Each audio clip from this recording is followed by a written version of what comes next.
நிறுத்துங்க, அப்படியே போயிடுவீங்க போல இருக்கு. இன்னும் கொஞ்சம் விட்டா வீட்டுக்குள்ள பூந்துருவீங்க. நிறுத்துங்க. ஆ நிறுத்துறேன்.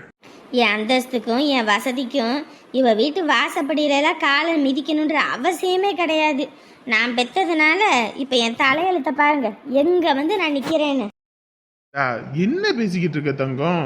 நம்ம பையனுக்கு பிடிச்ச வாழ்க்கையை அமைச்சு கொடுக்குறோன்னு ஆயிப்போச்சு. மறுபடியும் இப்படியே பேசினா எப்படி? அதுவும் இல்லாம அவங்க வீட்டுக்கே வந்து இந்த மாதிரி பேசினோம்னா அவங்க காதல இது விழுந்தா என்ன நினைப்பாங்க? என்னடா இது, நம்ம வீட்டு பொண்ணு இப்படி கட்டி கொடுக்கறதுக்கு முன்னாடியே இப்படி பேசுறாங்களே நினைக்க மாட்டாங்க? நீயும் ஒரு பொண்ணு தானே, ஒரு பொண்ணுக்கு பொண்ணுதான் எதிரின்றது சரியா இருக்கு. நீங்க ஊருக்கு வேணா தலைவரா இருக்கலாம், எனக்கு ஒன்றும் தலைவர் கிடையாது, சரியா? எதை பேசணுமா இருந்தாலும் வேற எங்கிட்டாவது பேசிக்கணும், ஏன்ட்ட பேசக்கூடாது சொல்லிட்டேன். பிள்ளைய பெத்தவளுக்கு தான் தெரியும் பெத்த வழி என்னன்னு. உங்களுக்கு என்ன? ஐயோ, இவகிட்ட வாயை கொடுத்தோம், வாய் புண்ணாயிட்டு தான் போகணும். கம்முன்னு கப்பு சுப்புன்னு உள்ள பூந்துடணும் சாமி. வர வர பாத்துக்கிட்டு தான் இருக்கேன், உங்களுக்கு வாய் கொஞ்சம் ஓவரா தான் போய்கிட்டு இருக்கு. நான் என்னமா பண்ணியிருக்கேன்? உன் பேச்ச கேட்டுதான் இன்ன வரைக்கும் வாழ்ந்துகிட்டு இருக்கேன். அப்படி இருக்கும்போது இப்படி பேசுனா இப்படி பேசுனா எப்படியா? என் வயிற்றுச்சல சொன்னா சரிம்மா விடுமா அப்படின்னு சொல்றதுக்கு இல்ல, என்னமோ ரொம்ப இதா பேசுறீங்க. உங்களுக்கு காதல விழுந்தா என்ன, விழுகாம போனா எனக்கு என்ன வந்துச்சு? பாரு, ஊர்ல தலைவர், ஒரு முக்கியமான ஒரு பொறுப்புல இருக்கேன், இப்படி நீயே பேசுனா எப்படி? அதுவும் இல்லாம இன்னும் 2-3 மாசத்துல ஊர் தலைவர் பதவி வேற மறுபடியும் எலெக்ஷன் மாதிரி வைக்க போறாங்க. அந்த நேரத்துல நீ இப்படி எல்லாம் பேசுனீன்னா அப்புறம் பாக்குறவங்க என்ன நினைப்பாங்க? வீட்டுக்கு வந்த மருமவளையும் இந்த மாதிரி நடத்துறாங்களே, அப்ப இந்த மனுஷனை தலைவரை தேர்ந்தெடுத்து என்ன பண்றது அப்படின்னு சொல்ல மாட்டாங்க. அதுவும் இல்லாம இந்த எலெக்ஷன்ல நம்ம ஜெயிக்கணுன்றது ரொம்ப முக்கியம். ஏன்னா நமக்கு போட்டியா இன்னொருத்த கிளம்பி வந்துட்டான்னா அது நமக்கு இதா போயிடும். இப்பயும் உனக்கு ஊர் தலைவரோட பொண்டாட்டின்றது எவ்வளோ அந்தஸ்து. ஒரு ஏழை விட்டு பொண்ணை நம்ம பையனை கட்டி வைக்கிறாங்க, அதெல்லாம் பெருமையான விஷயம் நினைக்க மாட்டாங்களா? கொஞ்சம் பொறுத்துக்கவே. ஏன் அப்படி? உன்ன மாதிரிலாம் நான் தையா தக்கான்னு குதிச்சேன்னு வை, குடும்பமா இருக்காது. ஏதோ பொண்டாட்டிக்கிட்ட அடங்கி போனோம்னா குடும்பமா இருக்குன்ற ஒரே காரணத்துக்காக தான் பொறுத்து போறேன். இல்லைன்னா எனக்கு மற்ற ஆம்பளைங்க மாதிரி பேச தெரியாதா, வைக்க தெரியாதா? இல்லை, என் பையனை நம்ம கஷ்டப்பட்டு இவ்வளோ தூரம் வளர்த்து இப்படி அவன் பண்ணிட்டானே அப்படின்றது எனக்கு வருத்தம் இருக்காதுன்னு நினைக்கிறியா? எல்லா வருத்தமும் மனசுக்குள்ள இருக்கு. ஆனா ஊர் தலைவர் போட்டி வரப்போகுது, அதுல நம்ம ஜெயிக்கணும், நம்ம குடும்பம் முன்னுக்கு வரணும்ன்றது எனக்கு முக்கியம். சரியா? கம்முனு வா. சரி. நிஜமா என்னால நம்பவே முடியல சாமி. எதை நம்ப முடியல? இல்ல, என் வீட்டு பெட்டில் நீ என் கூட இருக்கிறத என்னால் சத்தியமாக நம்ப முடியல. நான் கூட நினச்சேன் எங்கள் அம்மா அந்த காதலுக்கெல்லாம் எதிரியாக இருப்பாங்க, உன்னையும் என்னையும் ஏற்றுக்கவே மாட்டாங்க, அப்படியெல்லாம் நினச்சேன். ஆனால் இன்னைக்கு நீ என் கூட இருக்கிறத அம்மா எதுவுமே சொல்லலைன்னு போது எனக்கு எவ்வளோ சந்தோஷமாக இருக்குது தெரியுமா? லூசு, உன்னை கட்டிக்க போற வேண்டிய நான் வீட்டில் இனிமேல் பேச்சுவார்த்தை ஆரம்பிக்க போகிறாங்க. அதுவும் இல்லாமல் இன்னைக்கு காலையிலே அப்பாவும் அம்மாவும் பேசிக்கிட்டு இருந்தாங்க. இப்படியே நம்ம கல்யாண பேச்சு பேசி முடிச்சுட்டு ஒன்றும் பண்ணாமல் இருக்கோம், அவங்களும் ஒன்றும் கேட்காம இருக்காங்க. அவங்க வந்து கேட்குற மாதிரி தெரில, நம்மளே போய் பேசணும் வைக்கணும்னு சொல்லிக்கிட்டு இருந்தாங்க. என்ன பண்ணுறாங்கன்னு வேற தெரியல. நம்ம ஊர்லேயே கல்யாணப்பட்டு எடுத்து தைக்கணும் வைக்கணும்னாலே அதுக்கே ஒழுங்காக செய்யவும் மாட்டாங்க. அதனால சேலை எடுக்கணும் வைக்கணும், அப்போ தான் கரெக்டான நேரத்துக்கு தச்சு கொடுப்பாங்க அப்படின்லாம் பேசிக்கிட்டு இருந்தாங்க. எப்படியும் இனிமேல் கல்யாண வேலை ஆரம்பிப்பாங்கன்னு நினைக்கிறேன். கல்யாண வேலை ஆரம்பிச்சாச்சுன்னா இன்னும் 1 வாரத்தில் நமக்கு கல்யாணம், அப்படி தானே? கல்யாணம் மட்டும் இல்லை, நீ என் பொண்டாட்டிடி, என் பொண்டாட்டி. பாரு, உடம்ப நீ தான் நல்லா பார்த்துக்கணும். அவங்க பார்த்துப்பாங்க இவங்க பார்த்துப்பாங்கன்னு நீ யாரையும் எதிர்பார்க்காத, சரியா? உனக்கு என்னென்ன தேவைன்னு ஃபோன் பண்ணு, நான் உனக்கு கொண்டு வந்து கொடுத்துட்டு போகிறேன், சரியா? சும்மா அப்படியாவது இதுன்னு சாப்பிடாம இருந்து உடம்பு கெடுத்துக்காத. பசியே எடுக்க மாட்டேங்குதுடா, என்னன்னே தெரியல. ஏய், உண்மையை சொல்லு, உனக்கு பசி எடுக்காதா? ஊருக்கே தெரியும் நீ மாட்டு தீனி திம்பன்னு.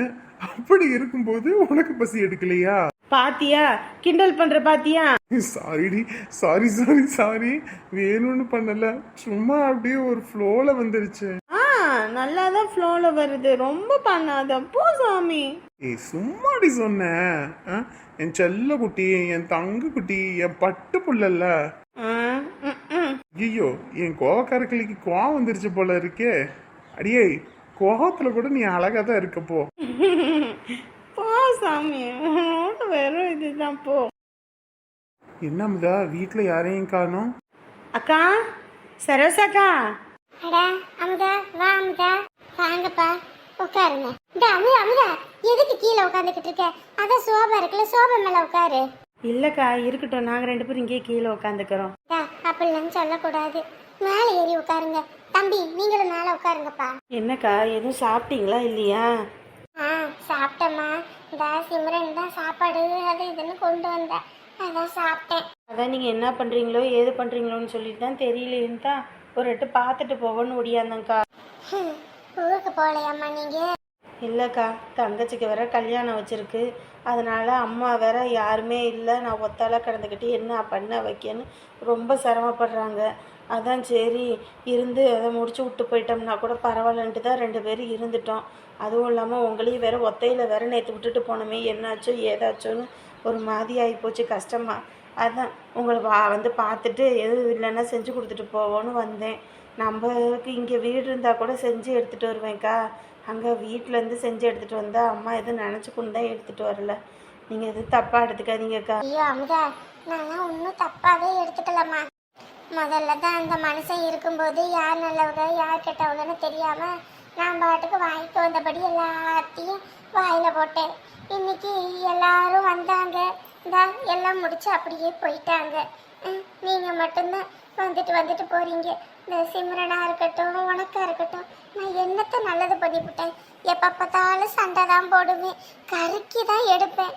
ஆனால் பாரு, இன்னைக்கு எனக்கு ஒரு கஷ்டம்னு எல்லாரும் வந்து நிற்கிறீங்க. உங்கள் வீட்டிலலாம் சண்டை போடும்போது கூட நான் அப்படியே ஏற்றி விட்டுக்கிட்டு நின்று பார்த்துக்கிட்டு இருப்பேன். ஆனால் இன்னைக்கு எனக்கு ஒரு கஷ்டம்னு எல்லாரும் வந்து நிற்கிறீங்க. யாரெல்லாம் ஆகாதுன்னு வெறுத்து ஒதுக்கணும், அவங்க எல்லாருமே ஒரு கஷ்டம்னு வந்துட்டீங்க. இதுக்கு மேலே வேற என்னவா வேணும் எனக்கு? அது போதுமா? இப்போ கூட உங்கள் பொழப்பை எடுத்துக்கிட்டு இங்கே வந்திருக்கீங்க. கல்யாண வேலை தலைக்கு மேலே கிடக்கும், இதை பார்க்கணுன்னு உங்களுக்கு என்ன தலையெழுத்தா? ஐயோ அக்கா, அப்படிலாம் நீங்கள் சொல்லாதீங்கக்கா. நாங்கள் வெறும் வாய் வார்த்தைக்காக இவர் அண்ணன்னு கூப்பிடலக்கா, உண்மையாகவே என்னோட கூட பிறந்த அண்ணனாதாக்கா நான் பார்த்தேன். புரியுமா? புரியும். அந்த ஆறுமுகம் ஒன்னையும் இவரையும் சேர்த்து வச்சு தப்பாலாம் பேசுவான். நான் ஒரு நாள் என் புருஷனை சந்தேகப்பட்டது கிடையாது அந்த விஷயத்தில். ஏன்னா என் புருஷன் உத்தமன்னு எனக்கு தெரியும், அவரு ஒருத்தரையும் தப்பாக பார்க்காத ஆளுன்றது எனக்கு தெரியும். ஏதோம்மா, தப்பா எல்லாம் நடந்து போச்சு, விடுங்க. அந்த மனுஷனை போய் தெய்வமா நின்று எல்லாம் பார்க்குறாரு வைக்கிறாரு. சரிக்கா, கவலைப்படாதீங்க, அண்ணன் உங்கள் கூடயே தான் இருப்பார். எங்கக்கா வாசுவை காணோம்? என்னம்மா சொல்கிறது, அவன் வெளியே போனான், இன்ன வரைக்கும் ஆளை காணாம். கொல்லி வச்ச பையன் வெளியெல்லாம் சுற்றக்கூடாது, வீட்டோட தான் இருக்கணும். என் காரியம் முடிய வரைக்கும் கொஞ்சம் பார்த்து பத்திரமா இருக்க சொல்லுங்க. அப்புறம் வெளியே போயிட்டு ஏதோ காயங்கி ஆயிடுச்சுன்னா அப்புறம் சிரமம் தான். ஓ அப்படிங்களாப்பா, எனக்கு அதெல்லாம் தெரியாதுங்களேப்பா. இந்த வெளியே போயிட்டு வந்துடுறேன், இந்த பந்தை போட்டதுக்கெல்லாம் காசு கொடுக்கணும் வைக்கணும், அதெல்லாம் கேட்கணுன்ட்டு இருந்தான். அதனால தான் சரி போயிட்டு வாப்பான்னு. இதெல்லாம் எனக்கு தெரியாதே. எங்கே இருந்தாலும் போன போட்டு முதல்ல வீட்டுக்கு வர சொல்லுங்கக்கா. இந்த இவர் ரகுனே அந்த அண்ணனுக்கு எல்லாமே தெரியுமே, அவர் தான் எல்லாத்தையும் கூப்பிட்டாரு வச்சாரு, காசு பணமெல்லாம் கொடுத்தாரு பண்ணார். அவர்கிட்ட கேட்டால் என்ன ஏதுன்னு தெரியும் வளாவரியா. சும்மா தம்பியை வெளியே அனுப்பி ஏதோ ஒன்று கிடக்க ஒன்றுன்னா ஒன்றும் பண்ண முடியாதுக்கா, கம்முன்னு வீட்டோடு இருக்க சொல்லுங்க. சரிம்மா, சரி. எப்படியோ நம்ம நேரத்துக்கு இந்த கடையில் ஒரு பூசுட்டு பாக்கெட் இருந்துச்சு, பரவாயில்ல. மாப்பிள்ளைக்குன்னு இந்த பூசுட்டை கலக்கி கொடுப்போம், அப்போ தான் அவர் நல்லா நினைப்பார், பரவாயில்ல நம்ம நல்லா பார்த்துக்கிறோம் வச்சுக்கிறோன்னு. இந்த தம்பியெல்லாம் நம்ம வீட்டுக்குள்ளே வரக்கூட மாட்டார், ஏன் திரும்பி கூட பார்க்க மாட்டார்.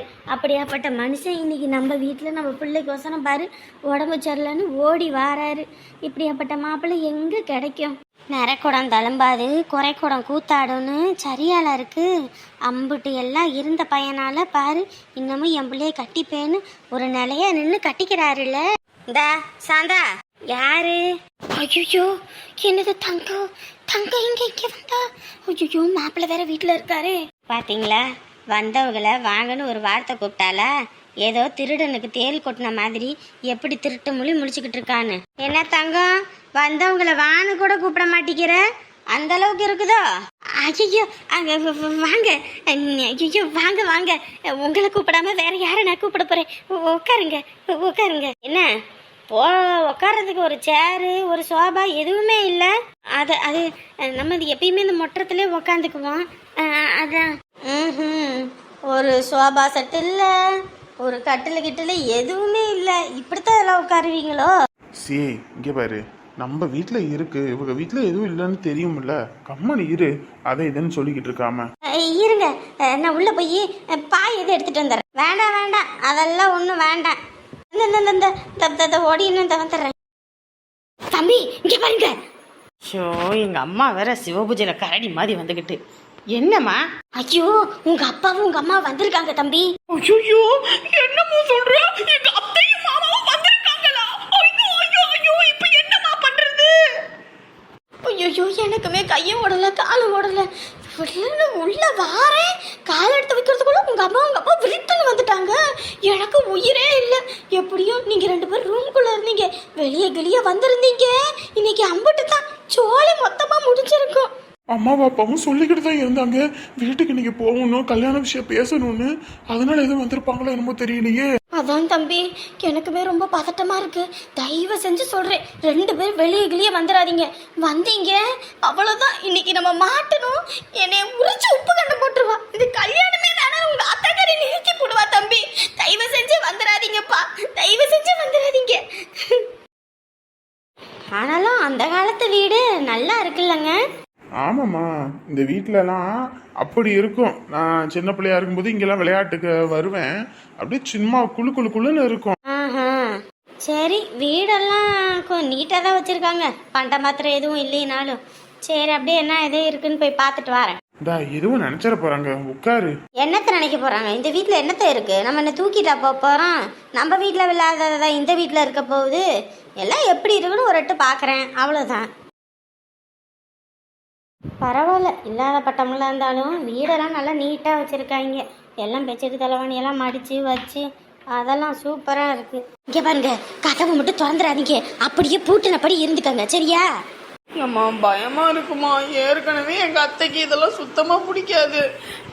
என்னடி பண்றது? அதுக்குன்னு வீட்டுக்கு வந்து தம்பியை கழுத்தை பிடிச்சா வெளியே தள்ள முடியும்? கொஞ்ச நேரம் பொறுத்துக்கிட்டு இருங்க தம்பி, இருந்துக்கங்க தம்பி.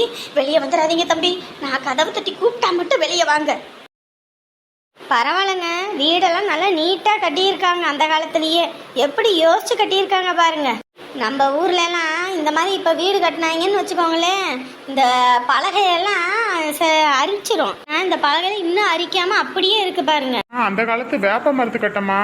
ஏங்க, இப்போ இந்த மாதிரி வீடு கட்டணும்னா எவ்வளோ ஆகும்? இப்போ இந்த மாதிரி வீடு கட்டணும்னா அதெல்லாம் ஒரு அமௌண்ட் வந்துருமா? ஓஹோ, சரி சரி சரி. ஐயோ, தங்க என்ன பண்ணிக்கிட்டு இருக்கா? ஐயோ, கதவை சாத்திக்கிறாங்களே என்னன்னு தெரியலையே. தங்கம், ஐயோ சமந்தி, அங்க என்ன பண்ணிக்கிட்டு இருக்கீங்க? வாங்க, நான் என்னத்த பண்ண போறேன், வீடெல்லாம் சுத்தி பாக்குறேன் எப்படி இருக்கு என்ன ஏதுன்னு. ஐயோ, அடி வயிற்றுல புளி கரைக்க வைக்கிறாங்களே 2 பேரும் சேர்ந்துக்கிட்டு. பரவாயில்ல, வீடெல்லாம் நல்லா நீட்டாவே இருக்குது. வெளியில தண்ணி எல்லாம் வசதியெல்லாம் இருக்கா? அந்த காலத்தில் போட்ட போர் பைப்பு இருக்கு, அதில் அடிச்சுக்குவோம் தண்ணிக்கு. நல்ல தண்ணிக்கு மட்டும் ஊர் பைப்புக்கு போவோம்.